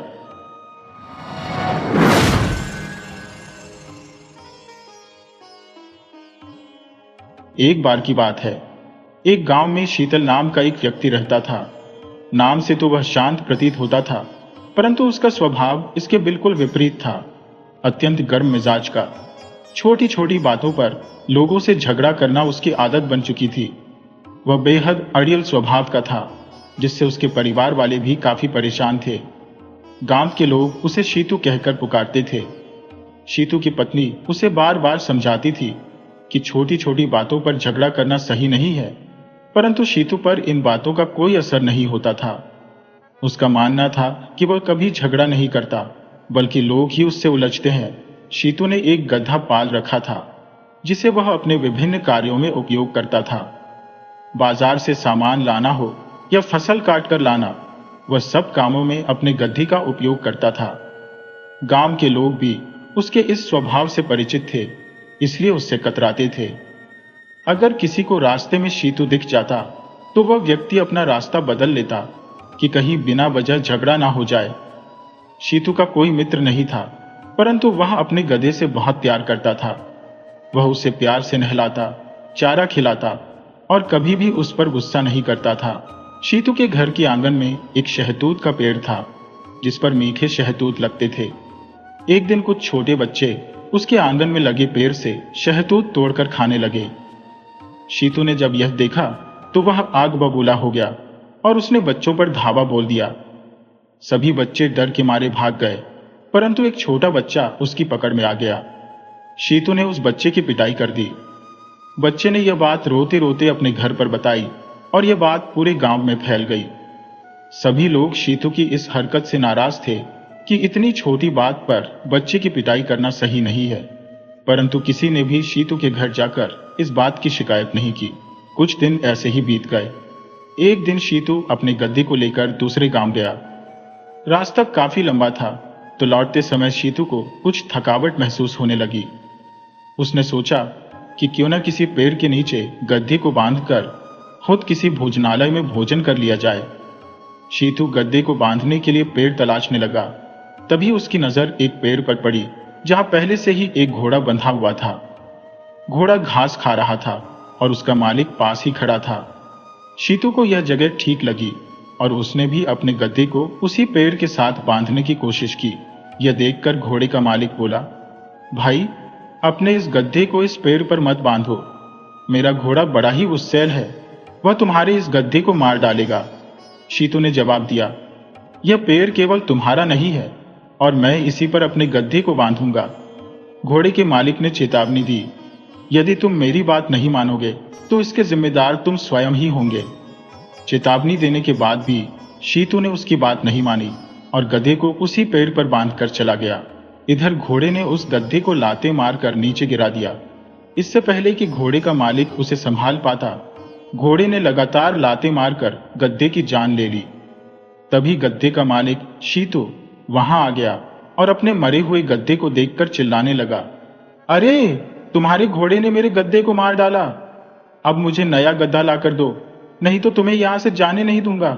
घोड़े का मालिक बोला, मैंने तुम्हें पहले ही चेतावनी दी थी कि मेरा घोड़ा गुस्सैल है और वह तुम्हारे गधे को मार देगा, परंतु तुमने मेरी बात नहीं मानी। अब इसकी जिम्मेदारी तुम्हारी है, क्योंकि मैंने पहले ही तुम्हें सावधान कर दिया था। दोनों लोग आपस में बहस करने लगे। तभी एक राहगीर वहां से गुजरते हुए रुक गया और बोला, तुम दोनों को राजा के दरबार में जाना चाहिए, राजा ही तुम दोनों का न्याय करेंगे। दोनों सलाह मानकर राजा के दरबार में न्याय के लिए चल दिए। राजा ने गधे के मालिक से पूछा, पूरी बात बताओ, तुम्हारा गधा कैसे मरा? गधे के मालिक ने कहा, महाराज, मेरा और इसका घोड़ा एक ही पेड़ के नीचे बंधे हुए थे। अचानक इसका घोड़ा पागल हो गया और उसने मेरे गधे को मार डाला। हालांकि घोड़े का मालिक बड़ी ही हैरानी से शीतू को देख रहा था कि उसने पूरी बात बताई ही नहीं, परंतु वह शांत रहा और कुछ नहीं बोला। राजा ने घोड़े के मालिक से पूछा, क्या तुम्हारे घोड़े ने इसके गधे को मारा है? बताओ, तुम क्यों नहीं बोल रहे हो? सच बताओ। बार बार पूछने पर भी घोड़े का मालिक कुछ नहीं बोला। राजा बोले, क्या तुम बहरे और गूंगे हो? क्या तुम बोल नहीं सकते? यह देखकर शीतू अचानक बोल पड़ा, महाराज, यह व्यक्ति गूंगा और बहरा नहीं है। पहले तो यह मुझसे खूब चीख चीख कर बोल रहा था कि अपने गद्दे को यहां मत बांधो, मेरा घोड़ा इस गद्दे को मार देगा। अब आपके सामने गूंगा और बहरा बनने का नाटक कर रहा है। यह सुनकर घोड़े का मालिक बोला, महाराज, यह व्यक्ति बार बार झूठ बोल रहा है। मैंने चुप रहने का नाटक किया ताकि यह अपने मुंह से सच्चाई बोल दे, और इसने ऐसा ही किया। इसने अभी खुद आपके सामने बोला कि मैंने इसे कई बार चेतावनी दी थी कि अपने गद्दे को यहां पर मत बांधो, परंतु यह नहीं माना। यह सुनकर राजा मुस्कुराने लगे और बोले, इसका मतलब है कि तुमने इसे पहले ही सावधान कर दिया था कि घोड़ा गुस्सैल है और गधे को यहां पर मत बांधो, परंतु गधे के मालिक ने तुम्हारी बात नहीं मानी और फिर भी अपना गधा वहीं पर बांध दिया। राजा ने शीतू की तरफ देखते हुए कहा, तुम्हारा झूठ पकड़ा गया है, अब तुम इसके लिए खुद ही जिम्मेदार हो। बेचारे शीतू को राजा के दरबार से खाली हाथ ही लौटना पड़ा। अपने प्यारे गधे की जान जाने पर पहली बार शीतू को अपने अड़ियल और गुस्सैल व्यवहार पर दुख महसूस हो रहा था। वह सोच रहा था कि अगर वह उस घुड़सवार की बात मानता और अपनी बात पर अड़ा नहीं रहता और ना ही गुस्सा करता, तो उसका गधा आज जिंदा होता। उसे अपनी गलती पर पछतावा था, परंतु अब कुछ नहीं हो सकता था। यह उसके लिए एक अच्छा सबक था। इस घटना के बाद से शीतल ने अपने व्यवहार में बदलाव लाना शुरू कर दिया। अब उसने लोगों से बिना वजह झगड़ना बंद कर दिया और एक शांतिपूर्ण जीवन जीने लगा।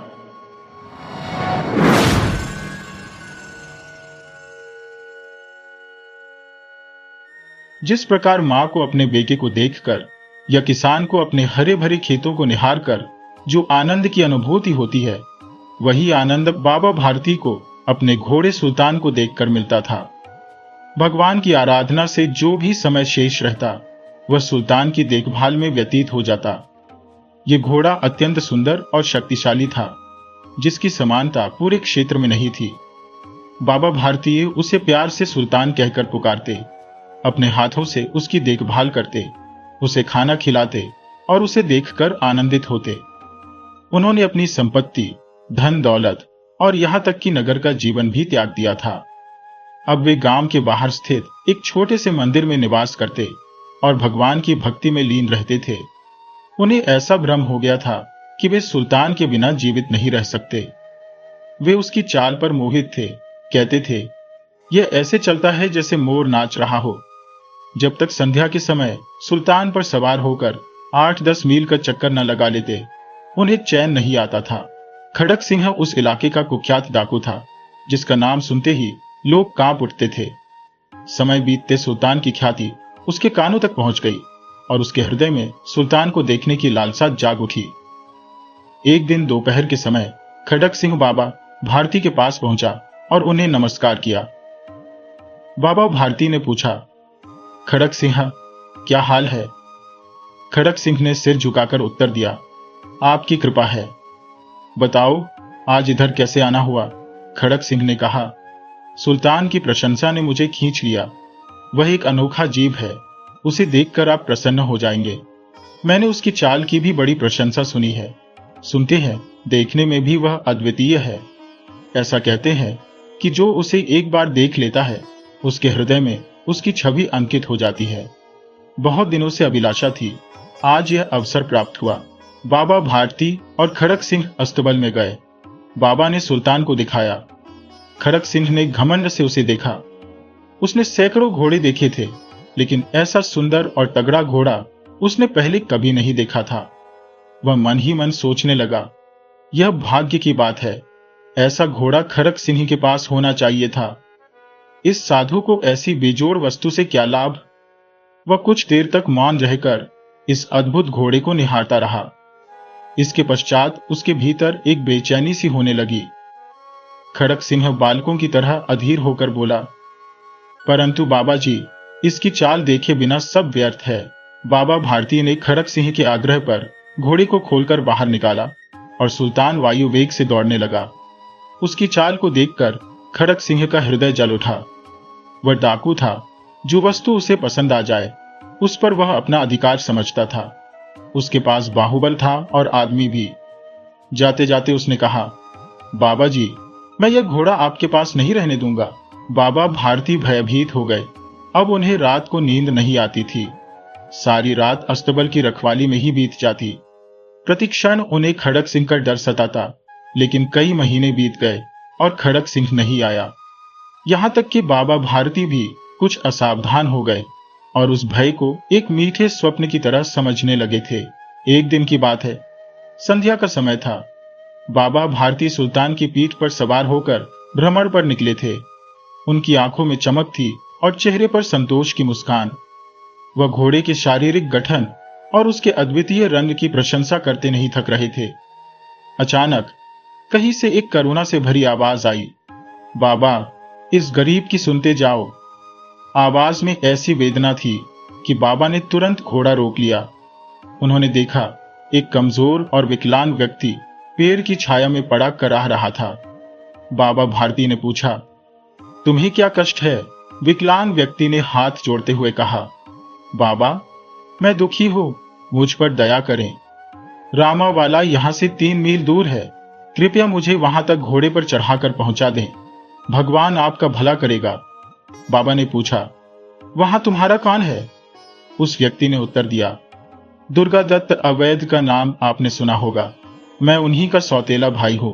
बाबा भारती ने घोड़े से उतरकर उस विकलांग व्यक्ति को घोड़े पर बिठाया और स्वयं लगाम पकड़कर धीरे धीरे चलने लगे।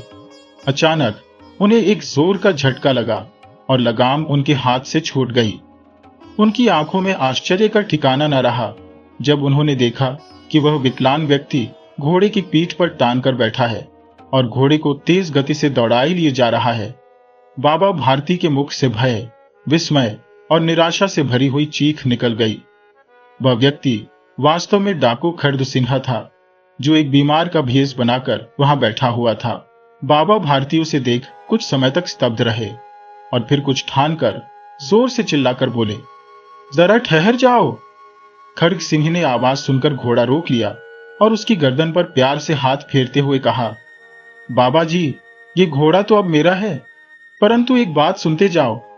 खड़ग सिंह ठहर गया। बाबा भारती ने उसके निकट जाकर उसकी ओर ऐसी दृष्टि से देखा जैसे कोई निरीह पशु कसाई को देखता है और कहा, यह घोड़ा तुम्हारा हो चुका है। मैं तुमसे इसे वापस करने के लिए नहीं कहूंगा, परंतु एक प्रार्थना है, इसे अस्वीकार ना करना। खड़ग सिंह ने आश्चर्यचकित होकर पूछा, बाबा, इसमें आपको क्या डर है? बाबा भारती ने उत्तर दिया, मैं तुमसे केवल इतना अनुरोध करता हूं कि इस घटना को किसी के सामने प्रकट मत करना। किसी को भी यह मत बताना कि तुमने एक बीमार और विकलांग का रूप धरकर मुझसे यह घोड़ा ठग लिया है। खड़ग सिंह का मुंह आश्चर्य से खुला रह गया। उसे लगा था कि उसे घोड़े को लेकर भागना पड़ेगा, लेकिन बाबा ने स्वयं उसे कहा कि इस घटना को गुप्त रखना। वह यह सोचते हुए कि इसका क्या प्रयोजन हो सकता है, बहुत विचार करने लगा, परंतु कुछ समझ नहीं सका। हार कर उसने अपनी आंखें बाबा के चेहरे पर गड़ा दी और पूछा, बाबा जी, इसमें आपको क्या भय है? बाबा भारती ने जवाब दिया, अगर लोग इस घटना के बारे में जान जाएंगे तो वे दीन दुखियों पर भरोसा करना छोड़ देंगे। ये कहते हुए उन्होंने सुल्तान की ओर से ऐसे मुंह मोड़ लिया मानो अब उनका उससे कोई नाता ही न रहा हो। बाबा भारती वहां से चले गए, पर उनके शब्द खड़क सिंह के कानों में लगातार गूंजते रहे। खड़क सिंह सोचता रहा, कैसे ऊंचे विचार हैं इनके, कितना पवित्र हृदय है। बाबा भारती को सुल्तान से गहरा प्रेम था और उसे देखते ही उनका चेहरा प्रसन्नता से खिल उठता था। वे कहते थे कि बिना सुल्तान के जीना उनके लिए असंभव है। उन्होंने उसकी देखभाल के लिए कई रातें जागकर बिताई थी, भजन पूजन की जगह उसकी रखवाली करते रहे। लेकिन आज उनके चेहरे पर दुख की कोई रेखा भी नहीं थी। उन्हें केवल इस बात की चिंता थी कि लोग दीन दुखियों से मुंह न मोड़ लें। खड़क सिंह ने मन ही मन सोचा, ऐसा इंसान नहीं, देवता है। रात के गहरे अंधकार में खड़क सिंह बाबा भारती के मंदिर पहुंचा। चारों ओर नीरवता छाई हुई थी, आकाश में तारे टिमटिमा रहे थे। कुछ दूर गांव में कुत्तों के भौंकने की आवाजें आ रही थी, पर मंदिर के अंदर कोई हलचल नहीं थी। खड़क सिंह सुल्तान की लगाम थामे धीरे धीरे मंदिर के फाटक पर पहुंचा। फाटक खुला हुआ था। कभी बाबा भारती स्वयं यहां लाठी लेकर पहरा देते थे, पर आज उन्हें किसी चोरी या डकैती का डर नहीं था। खड़क सिंह ने सुल्तान को उसके स्थान पर बांध दिया और बाहर आकर सावधानी से फाटक बंद कर दिया। इस वक्त उसकी आंखों में नेकी के आंसू छलक रहे थे। रात्रि का तीसरा पहर बीत चुका था। चौथा पहर शुरू होते ही बाबा भारती अपनी कुटिया से बाहर निकले और ठंडे पानी से स्नान किया। फिर ऐसे जैसे किसी स्वप्न में चल रहे हो, वे अस्तबल की ओर बढ़े। फाटक पर पहुंचते ही उन्हें अपनी भूल का आभास हुआ। निराशा ने उनके पांव भारी कर दिए और वे वहीं रुक गए। सुल्तान ने अपने स्वामी के कदमों की आहट पहचान ली और जोर से हिनहिनाया। बाबा भारती आश्चर्य और प्रसन्नता से दौड़ते हुए अंदर घुसे और अपने प्रिय घोड़े के गले से लिपटकर इस तरह रोने लगे जैसे कोई पिता अपने लंबे समय से बिछड़े पुत्र से मिल रहा हो। बार बार उसकी पीठ पर हाथ फेरते, उसके चेहरे को चूमते, फिर संतोष भरी आवाज में बोले, अब कोई दीन दुखियों से मुंह नहीं मोड़ेगा। इस घटना के बाद सुल्तान हमेशा के लिए बाबा भारती के साथ ही रहा।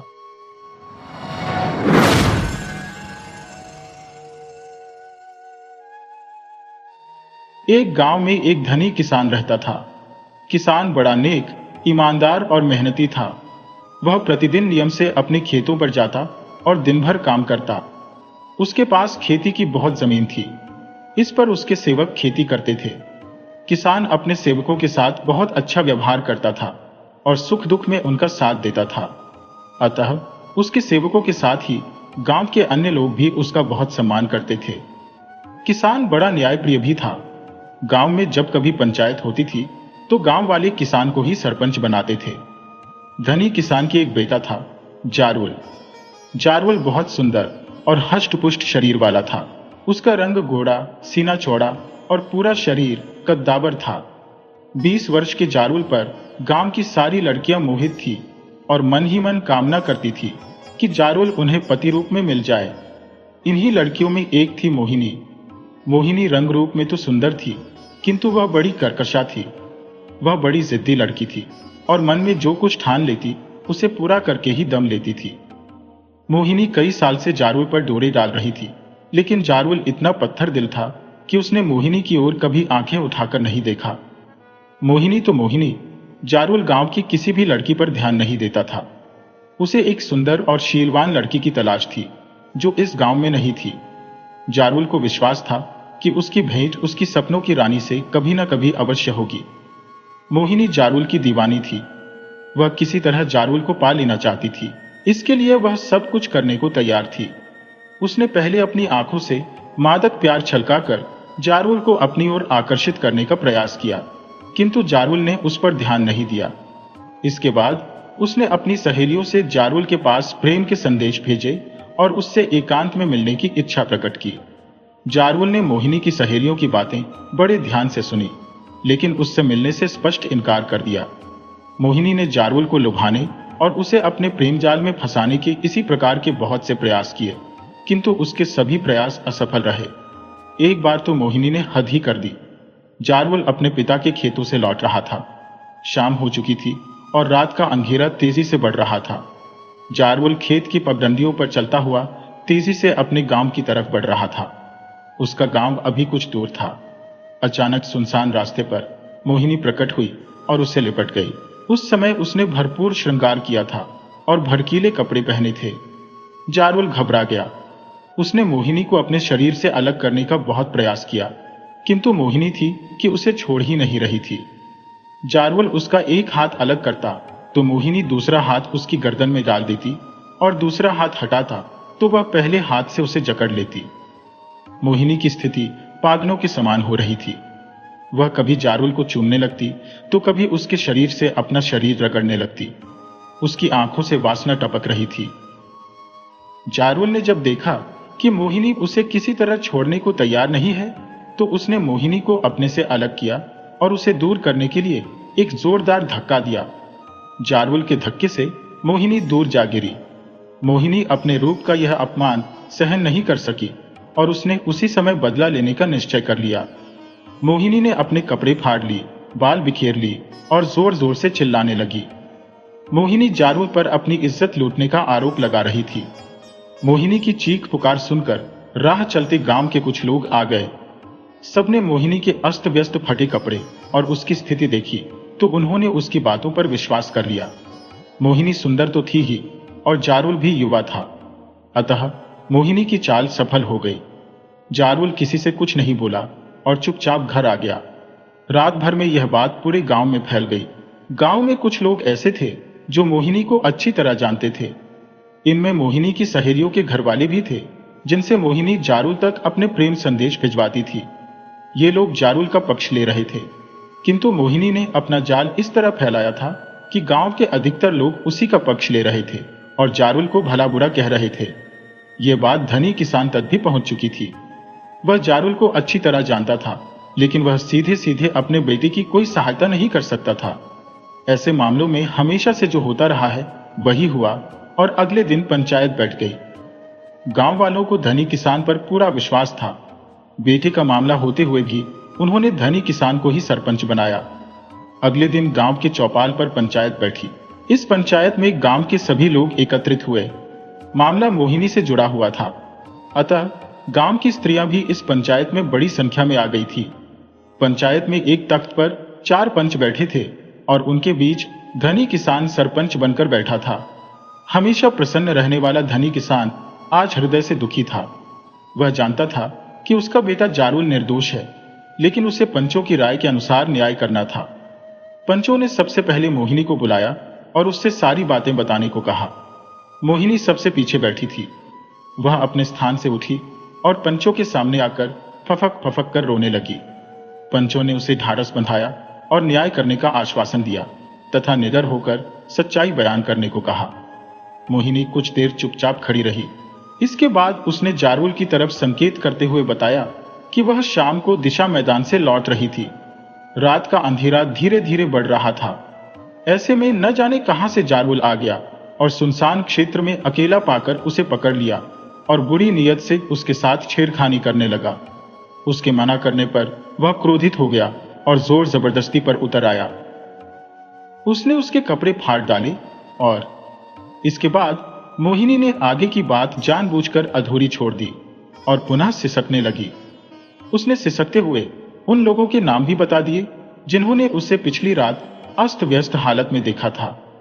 पंचों ने मोहिनी को बैठने के लिए कहा और एक एक करके उन लोगों को गवाह के रूप में बुलाना आरंभ किया जिन्होंने मोहिनी को अस्त व्यस्त स्थिति में देखा था।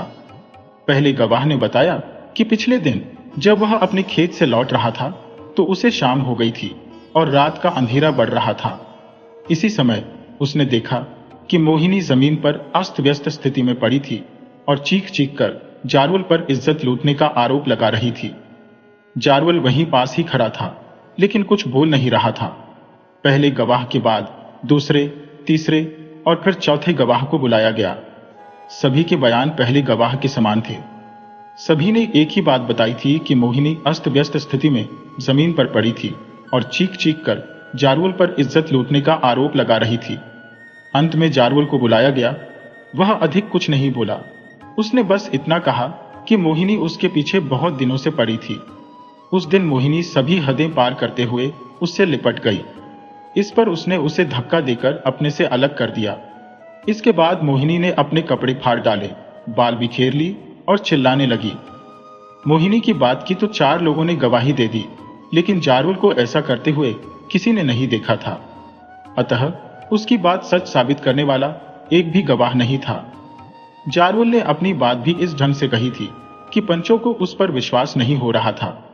दूसरी तरफ मोहिनी की बातों में पंचों को सच्चाई दिखाई दे रही थी। मोहिनी ने झूठा आरोप लगाकर उसे गांव से निकलवाया था। मोहिनी समझती थी कि उसके आरोप से पंचायत उसका पक्ष लेगी और जारवल से उसका विवाह करवा देगी, लेकिन सब कुछ उलटा हो गया। जारवल उसके साथ ही पूरे गांव को छोड़कर चला गया। जारवल बहुत दुखी था। निरपराध होते हुए उसे गांव से निकाला गया था। वह भूखा प्यासा कई दिन और कई रात चलता रहा। जारवल अपने गांव से दूर, बहुत दूर चला जाना चाहता था। उसे अपने पिता, गांव के धनी किसान से भी कोई लगाव नहीं रह गया था। उन्होंने भी उसके साथ न्याय नहीं किया था। कई दिन यात्रा करने के बाद जारवल एक सुबह एक नदी के किनारे आ पहुंचा। जंगल के बीच बहने वाली इस नदी के किनारे चट्टान वाले थे और आसपास बहुत से फलदार वृक्ष लगे थे। जारवल को यह स्थान अच्छा लगा और उसने यहाँ कुछ समय ठहरने का निश्चय किया। उसने आसपास के वृक्षों के फल तोड़कर खाए और नदी का पानी पीकर एक चट्टान पर लेट गया। जारवल बहुत थका हुआ था, अतः लेटते ही उसे नींद आ गई।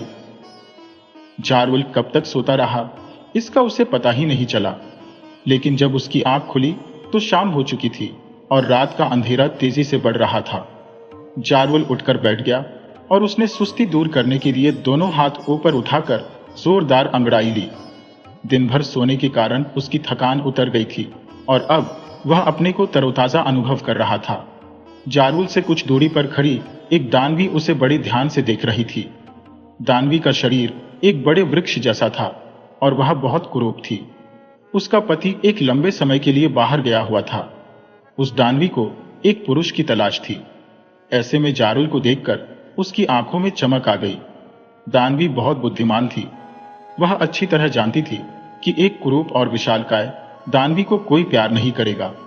यह भी संभव था कि उसका रूप और विशाल आकार देखकर सामने वाला पुरुष भयभीत हो जाए और भय से उसके प्राण निकल जाए। दानवी ने इस विषय में बहुत सोचा। अचानक उसके दिमाग में एक योजना आ गई। दानवी ने अपनी दानवी शक्ति से अपना रूप बदला और 16 वर्ष की सुंदर, रूपवान, गोरी, इकहरे शरीर वाली युवती बन गई। इस समय उसे जो भी देख लेता उस पर मोहित हो जाता। इसके साथ ही दानवी ने अपनी शक्ति से एक तेंदुआ उत्पन्न किया और बचाओ बचाओ चीखने लगी। जारवल अभी उठकर बैठा ही था कि उसके कानों से किसी युवती की बचाओ बचाओ की कातर आवाज टकराई। जारवल खड़ा हो गया।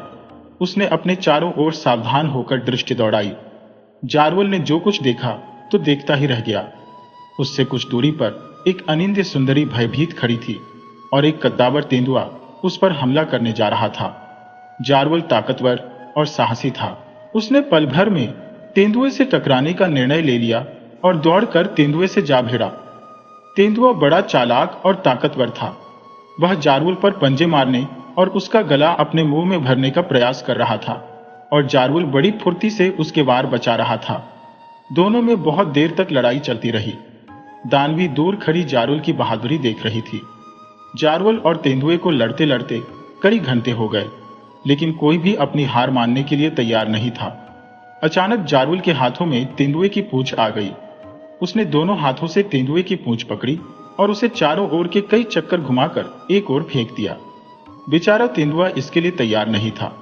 वह नदी के किनारे की एक चट्टान पर गिरा और एक ओर भाग निकला। तेंदुए के जाने के बाद जारवल ने दानवी की ओर देखा तो देखता ही रह गया। दानवी उसे स्वर्ग की अप्सरा के समान सुंदर लगी। वह सवान सुंदरी थी और जारवल को प्यार भरी नजरों से देख रही थी। अचानक दानवी ने आगे बढ़कर जारवल से कुछ खाने पीने को आग्रह किया। जारवल ने मुस्कुराते हुए सिर हिलाकर अपनी स्वीकृति दे दी। दानवी ने जारवल का हाथ पकड़ा और उसे लेकर अपनी गुफा में आ गई। यह एक प्राकृतिक गुफा थी जो भीतर से बहुत साफ और आरामदायक थी। दानवी ने जारवल को पत्थर की शिला पर बैठाया और पत्ते पर रखकर अनेक स्वादिष्ट व्यंजन ले आई। जारवल को यह सब बहुत अच्छा लगा। किंतु उसने इस बात पर ध्यान नहीं दिया कि इस जंगली गुफा में इतने शानदार स्वादिष्ट व्यंजन कहां से आए। वास्तव में ये व्यंजन दानवी ने अपनी दानव शक्ति से मंगाए थे। जारुल के आग्रह पर दानवी ने भी खाने पीने में उसका साथ दिया। इसके बाद दोनों में प्रेम भरी बातें आरंभ हो गईं। बातें करते करते कब रात हो गई इसका उन्हें पता ही नहीं चला। रात में दोनों ने फिर थोड़ा बहुत भोजन किया और उसी चट्टान पर लेट गए। अगले दिन प्रातःकाल जब जारुल सोकर उठा तो उसका शरीर काफी थका हुआ था। उसे दानवी से अलौकिक सुख की प्राप्ति हुई थी। दानवी उससे पहले उठ गई थी और पास ही खड़ी उसे प्यार से देख रही थी। जारुल ने उसे संकेत से अपने पास बुलाया और लिपटा लिया। दानवी शर्माती हुई उसकी गोद में आ गई। इस समय उसे देखकर कोई यह कल्पना नहीं कर सकता था कि यह एक खूंखार बदसूरत दानवी है। जारुल और दानवी दोनों बहुत खुश थे। वे दिन में जंगल में इधर उधर घूमते और रात में जीवन का अलौकिक आनंद लेते। जारुल दानवी के प्यार में इतना डूबा हुआ था कि उसने उससे यह भी नहीं पूछा कि वह कौन है, यहाँ अकेली कैसे रहती है, स्वादिष्ट भोजन कहाँ से आते हैं। जारुल और दानवी सूरज निकलने के बाद देर से उठते। दानवी हमेशा जारुल से पहले उठ जाती। वह थोड़ा सा श्रृंगार करने के बाद जारुल को उठाती। कभी कभी जारुल अपने आप ही उठ जाता था, लेकिन जारुल हमेशा दानवी के बाद ही सोकर उठता था। इसके बाद दोनों थोड़ा बहुत खाते पीते और खुले जंगल में आ जाते। इस जंगल में बहुत सी प्राकृतिक गुफाएं, पर्वत, झरने और तरह तरह के पशु पक्षी तथा फल वाले वृक्ष थे। दोनों जंगल की सैर करते, किसी झरने अथवा नदी में नहाते, वृक्षों के फल खाते और रात का अंधेरा होने से पहले अपनी गुफा में लौट आते। इसके बाद दोनों गुफा के भीतर की चट्टान पर तरह तरह की प्रणय लीलाएं करते और सो जाते। धीरे धीरे कई महीने बीत गए। जारुल और दानवी बहुत खुश थे। जारुल ने तो कभी कल्पना भी नहीं की थी कि गांव छोड़ने के बाद उसकी भेंट इतनी सुंदर युवती से होगी और उससे उसे इतना प्यार मिलेगा। जारुल का मन इस सुनसान जंगल में पूरी तरह लग गया था। अब वह यहां से कहीं अन्यत्र जाना नहीं चाहता था। अचानक एक दिन अर्धरात्रि के समय दानव प्रकट हुआ और गुफा के द्वार पर खड़ा होकर दहाड़ा। जारुल और दानवी दोनों सो रहे थे। दानव की आवाज से जारुल की नींद तो नहीं टूटी, लेकिन दानवी घबराकर उठ बैठी। उसने दानव की आवाज पहचान ली थी। खतरा सिर पर था। दानव कभी भी गुफा के भीतर आ सकता था। ऐसी स्थिति में जारुल की मौत निश्चित थी। दानवी अपने दानव को अच्छी तरह जानती थी। वह किसी भी कीमत पर मानव को जिंदा नहीं छोड़ता था और फिर अपनी दानवी के साथ जीवन का सुख लूटने वाले को तो जीवित छोड़ने का प्रश्न ही नहीं उठता था। दानवी ने पल भर में ही सब कुछ तय कर लिया। उसने अपनी दानवी शक्ति से पुनः विशाल शरीर धारण किया। सोते हुए जारुल को अचेत करके गुफा के भीतर एक सुरक्षित स्थान पर छिपाया और गुफा के द्वार पर आ गई।